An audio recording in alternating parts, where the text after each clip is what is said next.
Indonesia, negara kita, bangsa kita. Kita tahu bahwasannya Indonesia adalah negara yang memiliki keberagaman di berbagai bidang. Sebut saja suku, agama, ras, dan antar golongan. Satu perbedaan, maka ada satu tantangan. Lalu bagaimana dengan Indonesia yang memiliki banyak perbedaan dalam aspek yang berbeda pula? Mari ambil satu perbedaan yang ada, agama. Di Indonesia sendiri, agama yang diakui yaitu Islam, Kristen Protestan, Kristen Katolik, Hindu, Buddha, dan Konghucu. Di balik beragamnya agama yang ada, tentu ada aturan yang mengikat dalam pelaksanaannya. Salah satu aturan yang paling mendasar adalah Pasal 29 ayat 2 Undang-Undang Dasar tahun 1945 tentang HAM yang berbunyi, negara menjamin kemerdekaan tiap-tiap penduduk untuk memeluk agamanya masing-masing dan untuk beribadat menurut agamanya dan kepercayaannya itu. Di dalam pelaksanaannya, tentu terdapat hak dan kewajiban.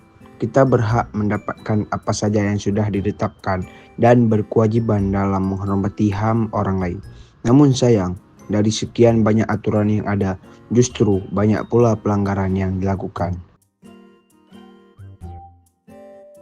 Sebut saja persekusi. Apa itu persekusi? Persekusi merupakan tindak diskriminasi yang sengaja dilakukan untuk menekan atau merugikan kelompok tertentu yang dianggap berbeda. Gordon Allport berpendapat di dalam bukunya yang berjudul The Nature of Prejudice bahwa persekusi membatasi kebebasan kelompok dalam berkeyakinan dan berekspresi. Tindakan yang dilakukan dapat berupa penyerangan, penghinaan, bahkan yang paling buruk sampai berujung pada kematian. Persekusi dapat terjadi karena adanya rasa intoleransi dalam hati masyarakat dan kurangnya pemahaman mendalam tentang kewajiban untuk menghormati hak asasi manusia orang lain.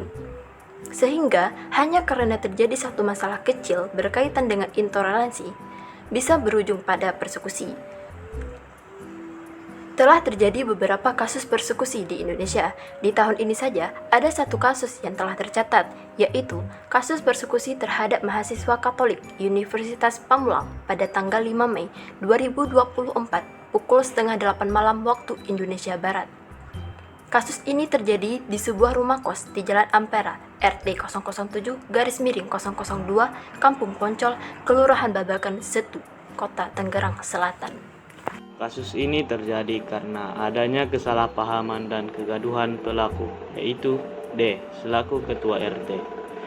Stigma terhadap kelompok minoritas dan ketidakpahaman terhadap praktik agama, yang kemudian memprovokasi warga lain untuk menyerang menggunakan senjata tajam. Aktivitas keagamaan yang dilakukan oleh mahasiswa ini tidak disetujui oleh beberapa warga, terutama ketua RT-nya, yaitu D.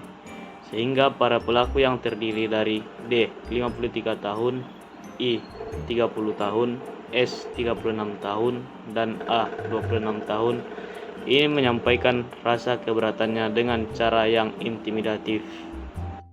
Setelah insiden ini terjadi, para korban pun melaporkan kepada pihak polisi dari Polres Metro Tangerang Selatan.